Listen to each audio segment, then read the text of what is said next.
Hey there, I am Sam the Cooking Guy, and we're calling this Turkey 101. If this is your first time cooking a turkey, and for many of you it will be, we've got your back. We're going to show you everything you need to know. You're going to feel pretty confident by the time we're done. And if you've already cooked a turkey, which, let's be realistic, that's once a year for most of us, you may have forgotten things. Or you might learn a few new tips from me. We've still got your back.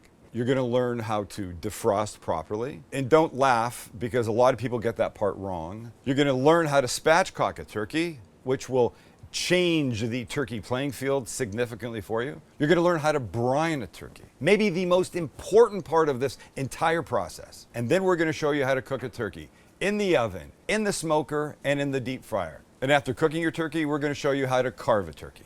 There's nothing left. There really isn't. We're putting everything we have on the table for you. So let's start with defrosting, because that's important.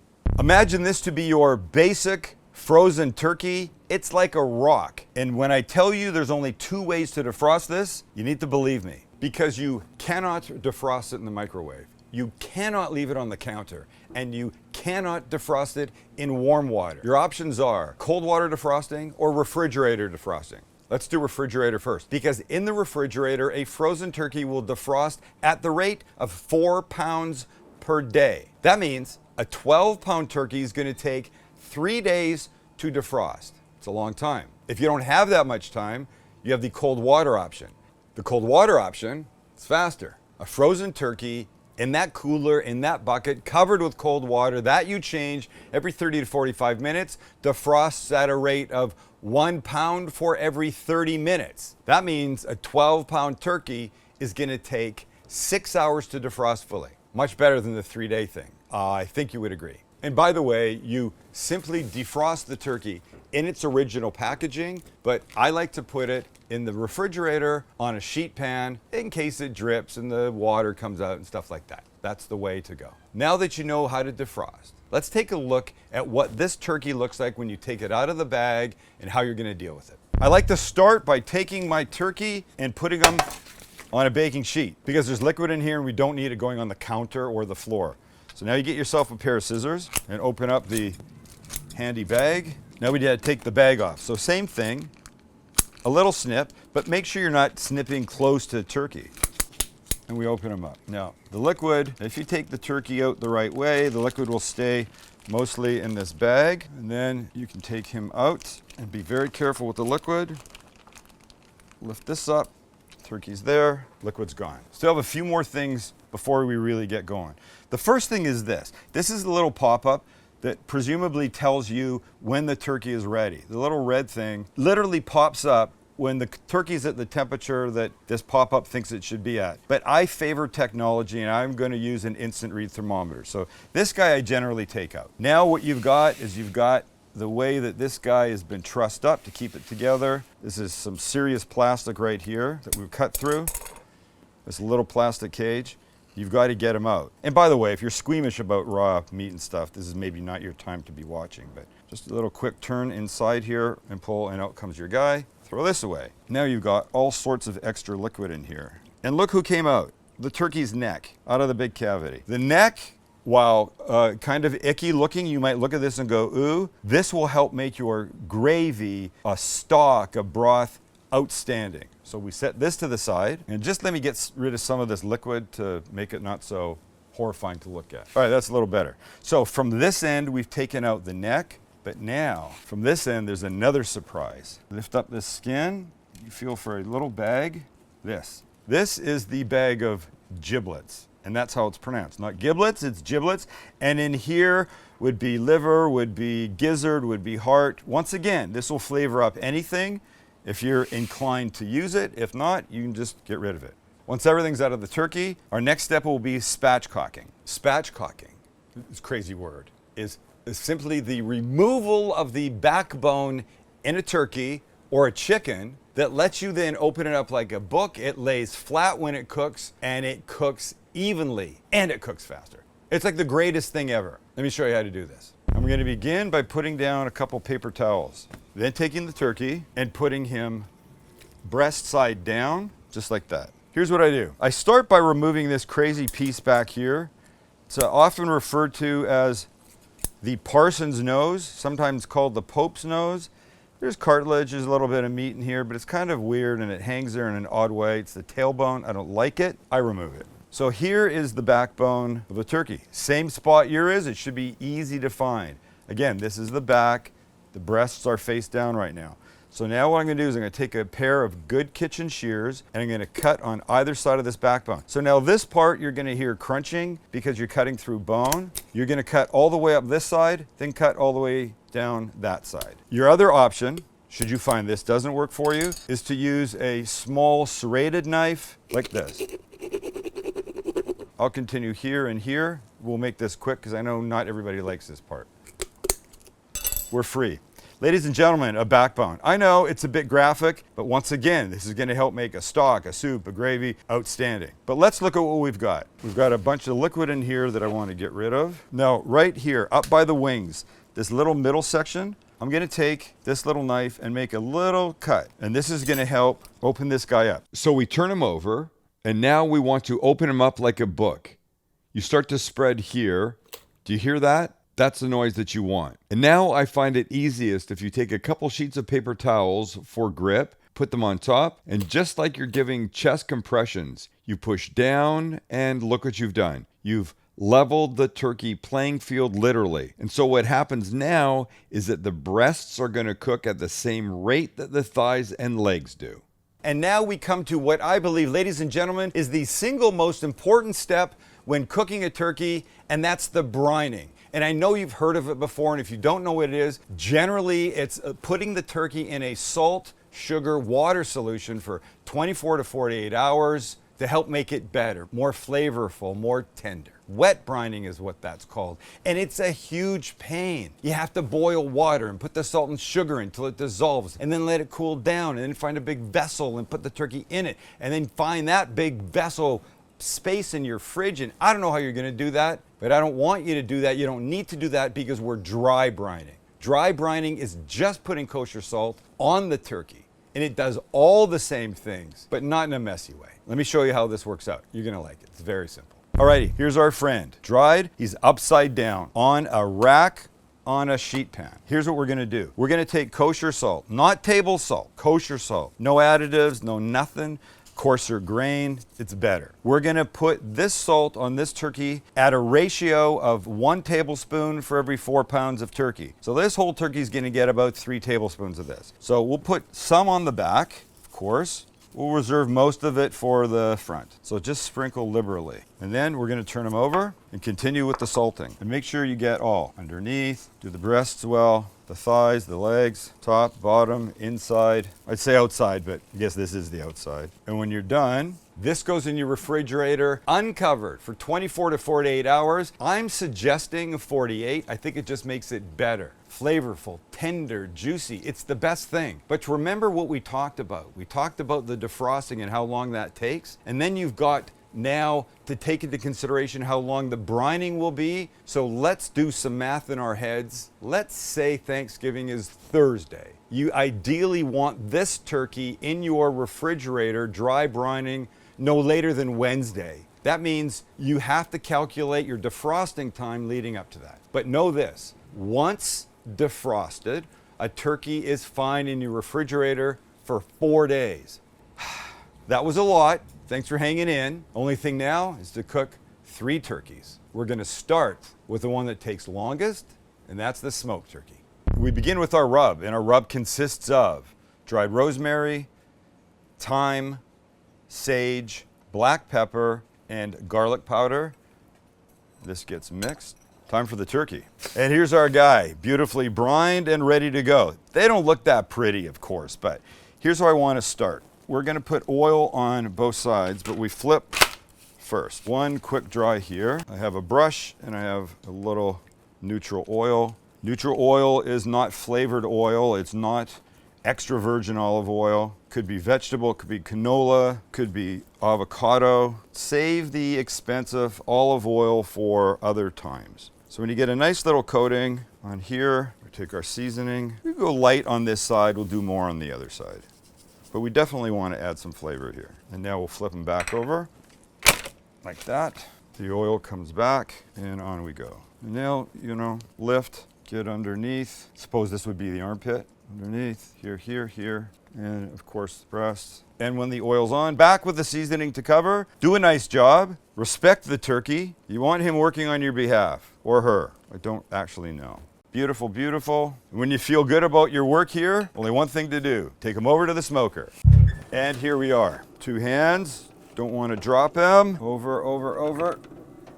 Nice, right in the middle. Love that. Smoker's at 275. This will take, maybe 2.25 hours. But we're not going to guess. We're going to use an instant read thermometer starting about, the hour-and-a-half mark. We want to pull this guy off at 160. Your end temperature wants to be 165. But if you pull it off at 165, it'll rise up to maybe 170, 172. We don't want that. We want it perfect. So 160, we'll get the thermometer and we'll be fine. And this leads us to turkey number 2, my personal favorite, the oven roasted turkey. There's how we start. Fresh thyme, fresh rosemary, fresh sage, black pepper, and butter. You know this is going to be good. In these guys go, and we mix just into a gorgeous, well-combined paste. Now the turkey, and like before, we'll give this kid the flip and a quick dry. Oil and water, butter and water, not the best combo, and we brush. And just like the smoked turkey, we'll save most of it for the top side, but you absolutely want to bring some flavor here too. And if you could smell what was going on this turkey, the fresh herbs are amazing. Let's turn our friend around. 1, 2, and 3. Beautiful. It's beautiful. Well, okay, it's going to be more beautiful when it's cooked, but it's beautiful to me right now. 2 things left to do. 1, I want to take these wings and, as much as you can, try and tuck them under. I always think it cooks better like this. And then, of course, you get the perfect breast color as opposed to there being like a shadow where you didn't get any direct heat. It's a little hard, but you can do it. One last step, and it's an important one. I'm going to add about a cup of vermouth to this pan. It's going to help steam, it's going to help flavor, it's going to make everything nice. And the drippings from the turkey are going to go into that, and that will make your drippings better when you go to make your gravy. This guy's going in a 425 oven, and we'll see him in a while. And I know I told you a turkey cooks faster when it's spatchcocked, but check this out. Generally a round turkey, a whole turkey, not spatchcocked, in the oven, 15-ish minutes a pound. This guy, spatchcocked, maybe 8 minutes a pound. That's half. And it will be better and cooked more evenly. You gotta love that. But don't stop there, because we have one more turkey left. This one we're cooking whole, and this one is going into a deep fryer. Yeah. First our rub, and everything's dried. Thyme, rosemary, chipotle chili powder, black pepper, garlic powder, onion powder, and smoked paprika. This is a combination. And this we just mix. And when it's comfortably blended, we get the turkey. All right, here he is. It's a little crazy looking, isn't it? A whole turkey that's been dry brined. All right, let's do this. We want to dry him off still a little bit more. And we oil, a light coating of oil. And the oil is going to help make all our seasonings stick. The other reason you want to dry them off is the old oil and water trick.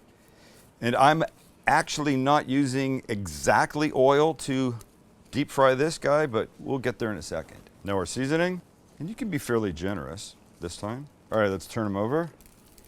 Nice. And we'll dry this guy too. Oil again. Here's that backbone that we took out of the other 2, and the seasoning. I don't want to put them in the basket like this. I want them to cook more like that. So to do that, I'm going to take a piece of string and go underneath here and underneath here, around the wing tips once, like so, like here, and the same thing on this side. And these guys will meet here in the middle. And it'll do a little quick knot thing, and we're good. The point is just to keep them close. It'll cook more evenly that way. So this excess I'll cut off. Same thing with the legs. So this guy will get a couple turns. We'll bring them up here and do that little twist around twice. That secures it mostly. Then your knot, and we're in. That's it. Simple, nice little package. We cut, and now we get our basket. I'm cooking this turkey in an oilless deep fryer. Yes, it's a thing. It's gonna go in this basket and get lowered in. I'll show you that in a second. But what is important for those of you that have an oil deep fryer, there's a classic mistake that is often made, and I want to help you not make that mistake. And it's about oil displacement when it comes to putting the turkey in. Look, maybe you've seen these examples. Somebody puts a turkey in, the oil goes over the top, it hits that live flame, and then they set their house on fire. We don't want that. I don't want that for you, and I know you don't want that. So let me show you what you need to do. The problem is, let's say this glass is your deep fryer and it's filled with hot oil, 350, 75 degrees. Now, this lemon will represent our turkey. People often eyeball the level of the oil, and I think you know where this is going. And then, when they're ready to cook, watch what happens. Yeah, it's gonna spill over. That's not the thing to do. Here's the thing to do. This is your deep fryer. Put your turkey in. Put water in up to the level that it needs to be. Well, this is not supposed to be floating, but that's fine, right? Take it out, mark it. That's the spot that your oil should be put into. Then when you go to do it properly, you know it's not gonna overflow. It's perfect. We've got your back. We've really got your back. Okay, but back to our oilless one. Here's my basket. Let's put our turkey in it. Basket. Now I've sprayed this with non-stick spray. The turkey might still stick a little bit, but you want to spray it. And now we put this guy in, feet first, wings in, nicely, everybody goes in, and there you have it. Look how nice. The tying is important, it really is. So this guy will just pick up, we'll take over to the fryer, and carefully, in you go. And that's just it. And I know if you're looking at this, you're gonna say, Sam, there's no oils, they're gonna cook the right way. Listen, my manager told me he will never cook a turkey another way. This infrared oilless fryer is his preferred way to go. And I'm not selling these. I'm just telling you, if you don't like the whole oil business, this is a really good option for you. Now it has a little hat that will go on in the last 50 minutes or so of cooking, not until then. And this is probably gonna be maybe an hour and a half. After all your hard work, you now get to reward yourself and your families and loved ones and friends with beautiful cooked turkeys. Time to check them out. Number one, the deep fried. And we lift. Wow, hello, handsome. Let's go check you out. And here we are. The goal now is try and get this little fellow out. Come on, bud. Look at all the juice in here. Watch this. And now we'll take our buddy here and put him right on there. Oh, come on. Come on, come on, come on. Everybody come on. So the proper move would be to, cut this string, separate these guys. You got legs, and let it rest for a little bit, but I can't. So I'm just gonna come right in here. And look, can you see how nice this is? Oh, come on. Juicy turkey. Crispy skin. That's what this oilless deep fryer does, to get you this nice skin. That's what a oil fryer does, get you that nice skin. The seasoning on this is fantastic. Happy Thanksgiving to me. But wait, don't stop there. We have another one. And number two, the smoked. Look at this. I still hear sizzling. I hear sizzling and grinding from some contractors. Wow, that could not be any prettier, could it? So let's take them off. Big spatula under here. I've got a cutting board. Nobody fall apart on me now. Come on, guys. Come on, buddy. Come on. Work with me.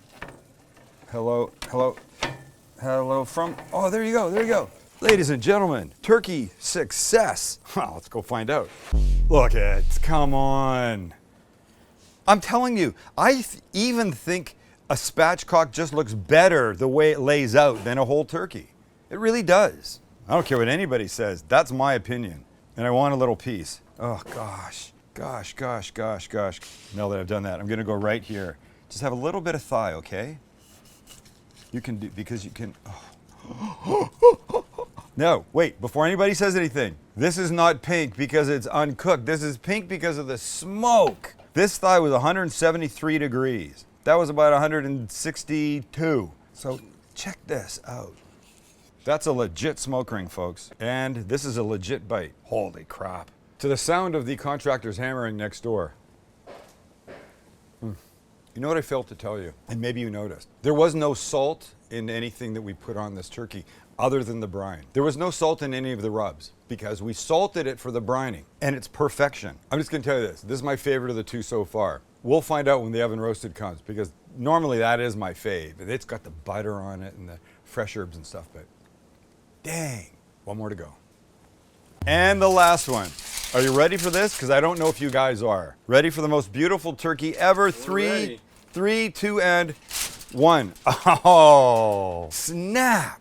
Look at that. So now you see this. You see all this liquid? This is what you're gonna make your gravy out of. You're gonna pour all this into a measuring glass. The fat will come to the top. You'll spoon off the fat, and then you'll use that as the base of your gravy, and it'll be outstanding. And don't forget, it's been flavored with vermouth, as is the turkey. So let's take him off now. And this is the guy that we're gonna carve. Please don't drop me.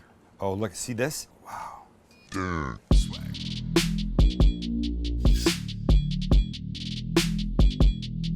I'm gloved up and I'm ready to carve. Carving is very simple. And a couple things you need to know. For me to do this though, I'm gonna turn them around because it works better on this direction for me. I'll start by taking off the leg thigh section. That's easy. Just follow this little line right here, right? See this?